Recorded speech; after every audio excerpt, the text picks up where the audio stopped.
Assalamualaikum warahmatullahi wabarakatuh. Halo semuanya, balik lagi bersama saya Bilqis. Pada video kali ini, saya akan mempresentasikan hasil dari makalah yang saya susun, sekaligus membedah hasil review dari beberapa artikel ilmiah dengan topik yang saling berkaitan.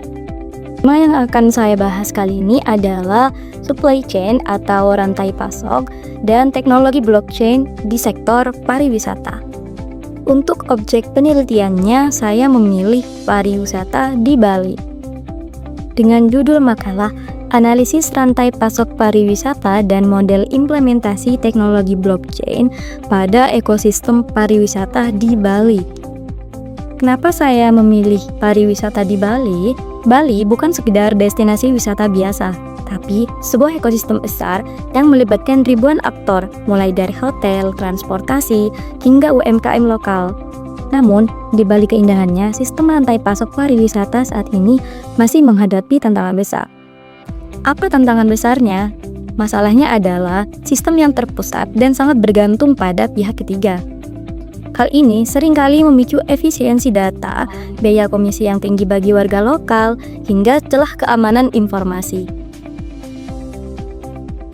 Seperti yang terlihat di layar, makalah saya terfokus pada 3 poin utama yang sekaligus menjadi tujuan dari penelitian. Nah, yang pertama, saya ingin menganalisis hambatan nyata yang dirasakan pelaku pariwisata di Bali karena sistem yang terlalu kaku.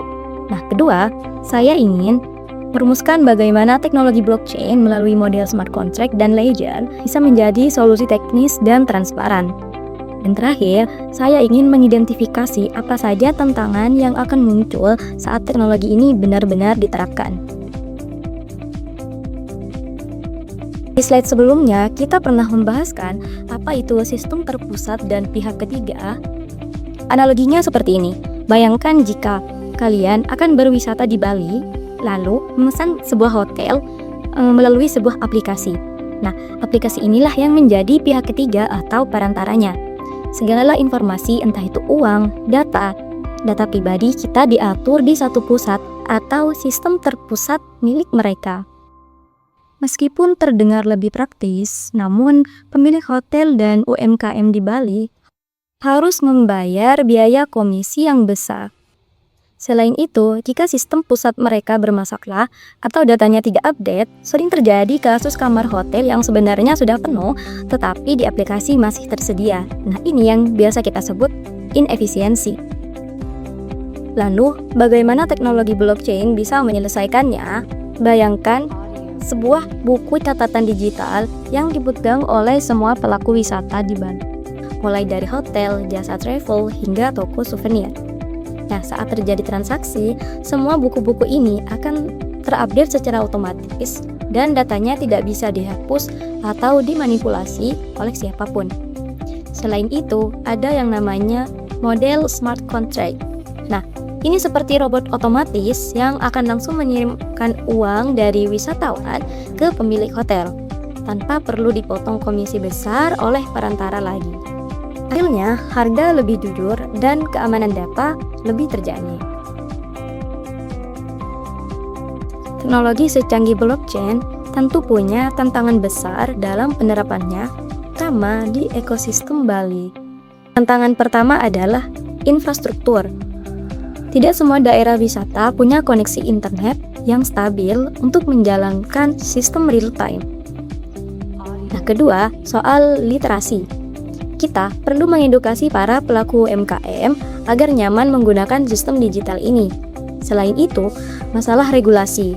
Nah, masalah regulasi ini, bagaimana cara menyatukan data dari begitu banyaknya pihak yang berbeda, juga menjadi PR besar yang harus diselesaikan sebelum menerapkan teknologi blockchain. Dengan demikian, pengembangan sistem supply chain yang terintegrasi dan berbasis teknologi menjadi langkah yang penting untuk mendukung keberlanjutan dan daya saing sektor pariwisata ke depannya. Saya telah membedah 10 artikel ilmiah dengan rentan 4 tahun. Nah, dari beberapa hasil review tersebut, saya memilih 3 artikel utama yang akan dipresentasikan.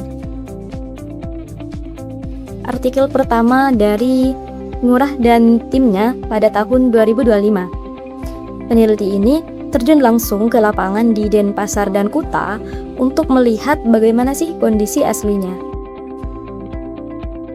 Masalahnya adalah rantai pasok pariwisata di Bali itu masih terpecah-pecah. Pelaku usaha lokal seperti petani atau UMKM tidak punya akses langsung ke hotel besar karena dihalangi oleh distributor besar atau pihak ketiga. Perhatikan alur di gambar ini. Peneliti menyarankan model short supply chain agar petani dan UMKM bisa langsung terhubung ke hotel tanpa perantara yang panjang. Selanjutnya, K. Shetty menekankan soal kepercayaan melalui traceability.